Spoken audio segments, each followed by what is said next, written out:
Turning to the state capitol, where House Republicans sent a letter to the Speaker calling for her to bring a resolution to impeach Secretary of State Jena Griswold.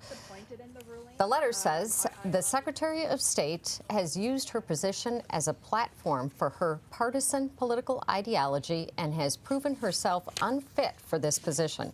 Griswold responded, "The Colorado Republican Party continues to focus on conspiracies and political games. I will not be intimidated by this baseless proceeding."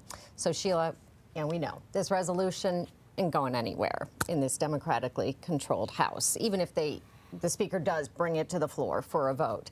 But there's no question that Griswold is, quite possibly the most partisan Secretary of State we've seen, certainly in recent memory, at a time of just hyper-partisanship in the country. So given that she is the state's chief election official, should she be so partisan? Is this criticism of her fair? I don't think the resolution is fair. I think it's ridiculous and silly, frankly, and a waste of the people's time. That being said, Jena is very outspoken, and she weighs in on a lot of issues.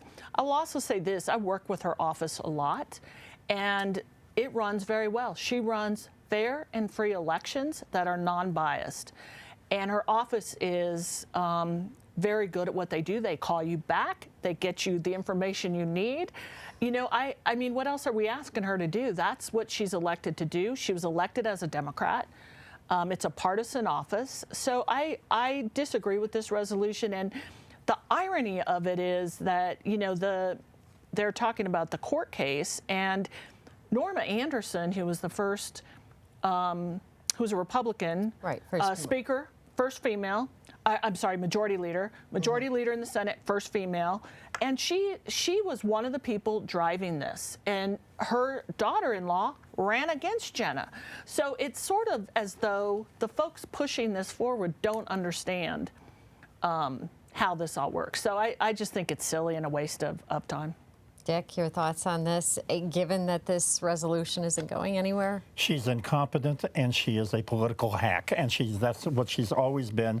She's running for governor in 4 years because the seat is open in 2026, and she's already running for governor. And the fact of the matter is this, is that, Sheila, I have to disagree with you. She doesn't run elections. 64 county clerks do. And I will tell you, those 64 county clerks when Tina Peters was there, take her off the map. But they are competent, and they run the elections. She rides on their work, but she is incompetent. She has staff run through her office constantly that stay there for a while, and then they leave because they can't stand her. And I'll tell you, she's the worst county Secretary of State we've ever had. And she defies a nonpartisan tradition. Yes, they're elected by partisan elections, but I'll tell you what, you look back at the people who have held that office, Republicans and Democrats, and they conducted themselves in a nonpartisan way. This is crazy the way she behaves. But I think it is a waste of time, and I wish our Republicans would not be doing this. There has been a fair amount of friction between her and the county clerks, too. Yes, Democrat and Republican, by the way. And the other thing is, the state Republican Party is trying to raise money off this stupid impeachment thing. Are they going to give the money back when they don't do that? I mean, it's another example of the malfeasance going on in the Colorado Republican Party right now. And the hyper-partisanship, just in general. And I agree with that. And she's a big part of it. But anyway. All right. Well, thanks for joining us for this installment of Left, Right, Center. We will see you next time.